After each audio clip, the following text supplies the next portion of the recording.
Bonjour chers frères et sœurs, je vous salue vous qui croyez en Dieu, qui avez confiance en Jésus-Christ et qui ne rejetez pas les prières des saints et de la Vierge Marie. Alors, je vais faire un bref commentaire d'un passage de l'Ancien Testament, notamment dans le livre de la Genèse, le chapitre 15. Genèse chapitre 15, les versets 5, 12, 17, 18. Voilà. Où Dieu dit, enfin c'est ce qui est dit, Dieu dit, je suis le Seigneur qui t'a fait sortir d'Our en Chaldée. Qui t'a fait sortir d'Our en Chaldée. Mais l'histoire montre que Our n'est pas en Chaldée.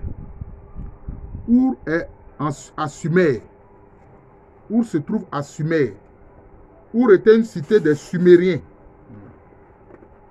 Les Sumériens dont le vrai nom est Samuru. Le vrai nom des Sumériens, c'est Samuru. C'était des Noirs d'ailleurs. Voilà, donc c'est ça. D'ailleurs, le premier roi des Chaldéens, les Chaldéens sont des Sémites. Ce sont les Chaldéens qui ont créé le royaume de Babylone ou l'empire de Babylone.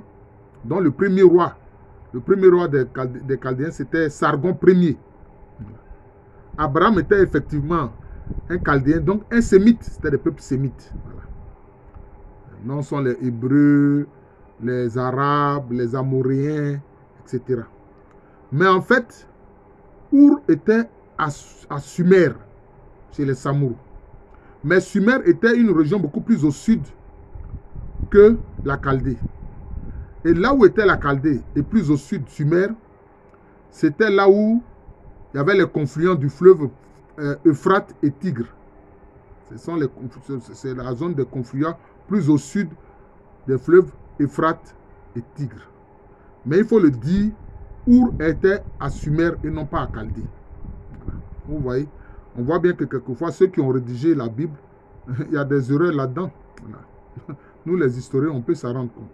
Our, c'est à Sumer, ce n'est pas à Chaldée. D'ailleurs, Our, ça veut dire quoi? Our, ça veut dire lumière. Même encore aujourd'hui, en hébreu, Our, ça veut dire lumière. En arabe, ça se dit Nour. Nour, Our, bon, c'est très semblable. Voilà. Maintenant, qu'est-ce que le Seigneur dit à Abraham? Et ça, c'est ça qui est important. Prends-moi, parce qu'Abraham a dit, parce que Dieu lui a dit, je te donne la terre qui va, je peux dire des encablures de l'Égypte, jusqu'au fleuve Euphrate. Le fleuve Euphrate qui coule, disons, sur les terres de l'Irak actuel. Les terres de l'Irak actuel. Voilà. Donc, la terre promise par Dieu à Abraham, ça va pratiquement de l'est de l'Égypte jusqu'au fleuve Euphrate. Maintenant, Abraham dit à Dieu, mais comment saurais-je que j'aurai ces terres-là en héritage? Alors Dieu lui dit quoi? Prends-moi une génisse de 3 ans, une chèvre de 3 ans, un bélier de 3 ans, une tourterelle et une jeune colombe.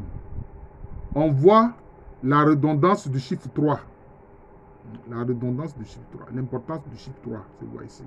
Tout comme quelquefois, dans certains passages, on voit l'importance du chiffre 7 ou du chiffre 12. Voilà. Chiffre 3. Parce que quand il y a un trépied, on peut mettre au moins quelque chose sur le trépied, on peut poser quelque chose sur le trépied. Voilà. Mais là, et alors, c'est ce que Abraham a fait. Et puis, qu'est-ce qu'il va faire? Donc, il va sacrifier ces animaux-là. D'abord, la génisse, il va couper ça en 2.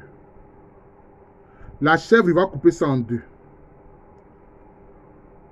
Le bélier, il va couper ça en 2. Et puis maintenant, il les met face à face. Mais les oiseaux, c'est-à-dire la tourterelle et puis la jeune colombe, il ne va pas les partager. Chers frères et sœurs, il y a une explication à cela. Pourquoi est-ce que c'est comme ça que Abraham présente ces animaux sacrifiés? Sacrifice qu'il présente et qu'il offre au Seigneur Yahvé, notre Dieu. Pourquoi s'il procède ainsi?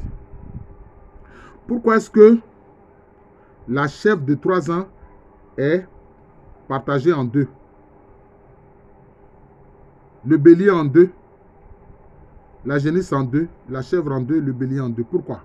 Et puis il les met face à face, l'un face à l'autre. C'est ce qui est dit dans le passage. Mais les oiseaux, ça, il n'a pas partagé. Il y a une raison à cela. Vous voyez. Il a partagé ces animaux-là. Chèvre, bélier, hein, et puis génisse. Ça renvoie à quoi?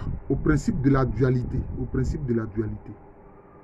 Ça renvoie au principe de la dualité. Ouais. Et ce principe de la dualité est une loi qui est dans l'univers. Le principe de la dualité est très important. C'est ce qui explique le principe féminin et le principe masculin. Ce que des gens aujourd'hui viennent rejeter en parlant du mariage pour tous. Ouais. Ça renvoie au principe de la dualité. Voilà. Notamment du masculin et du féminin. Voilà. Des deux choses qui se joignent, hein, dans un acte, hein, de rencontre pour produire autre chose, notamment la vie, quand c'est un homme et une femme. C'est pour ça qu'Abraham a agi ainsi. Sans doute, c'est sur les recommandations de Dieu qu'il a fait cela. C'est sur les recommandations de Dieu qu'il a fait cela. Vous voyez. Mais les oiseaux, notamment la tourterelle, et puis la jeune colombe, là, il ne les a pas partagés. Il y a une raison à cela aussi. Là, il s'agit d'oiseaux. Vous voyez. Les oiseaux, ce sont quoi? Ce sont des créatures du ciel. Je veux dire, c'est-à-dire qu'elle peut s'élever, elle peut voler.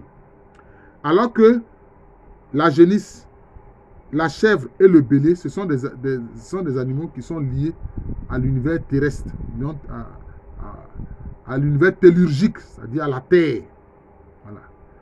Sur la terre, pour se reproduire, il faut le principe de dualité, le féminin et le masculin. Voilà. Maintenant, les oiseaux, eux, ils peuvent voler. Mais il faut comprendre quoi ici? La tourterelle, ça renvoie à quoi? Ça renvoie à l'amour. Hein? Ça symbolise l'amour entre les créatures. Qu'est-ce que ça dit? C'est pour ça que quand un homme et une femme sont attachés à l'un à l'autre, souvent ils se cajolent, ils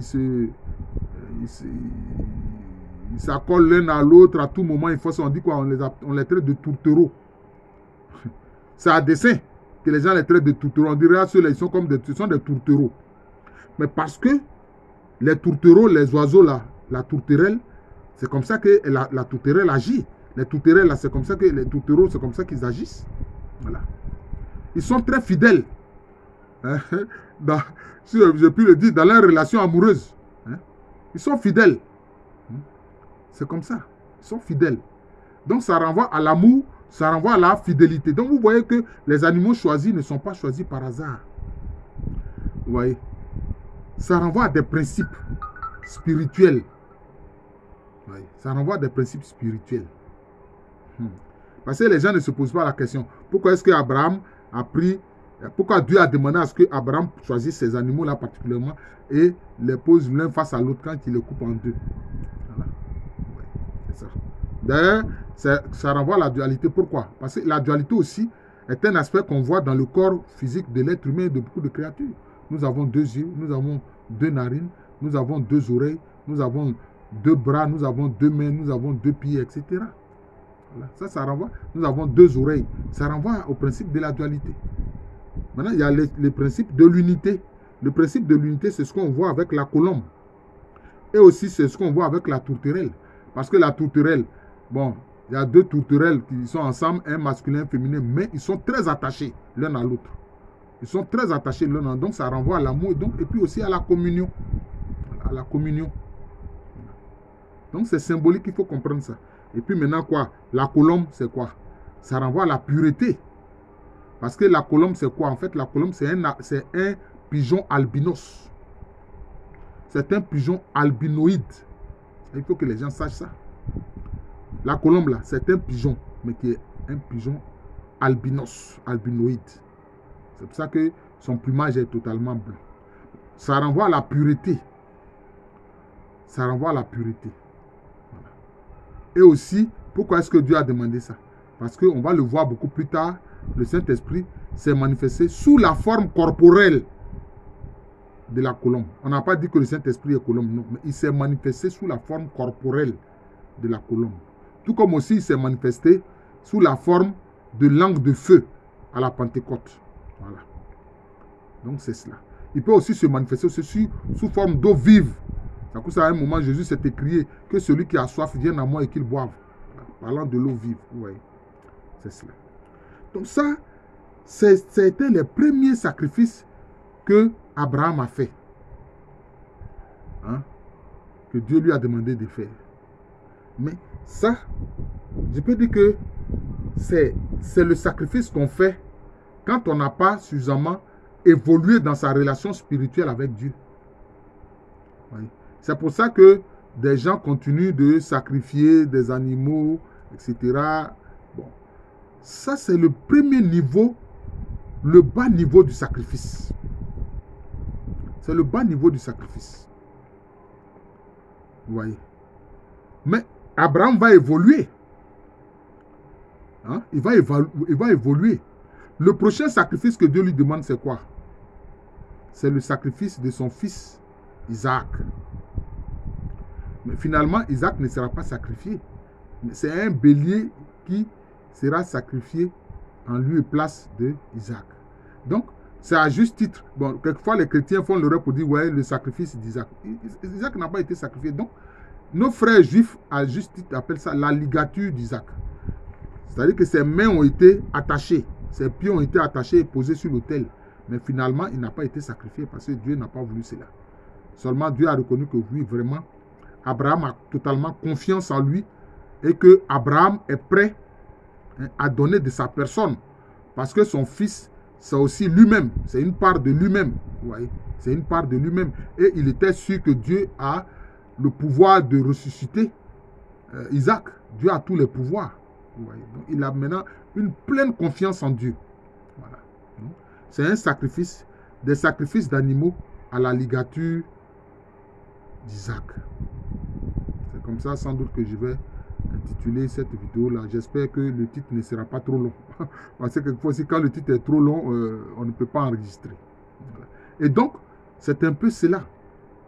Mais nous qui sommes disciples de Jésus-Christ, aujourd'hui, quel est le sacrifice? Le sacrifice a été fait par Jésus-Christ. C'est le sacrifice de Jésus. Voilà.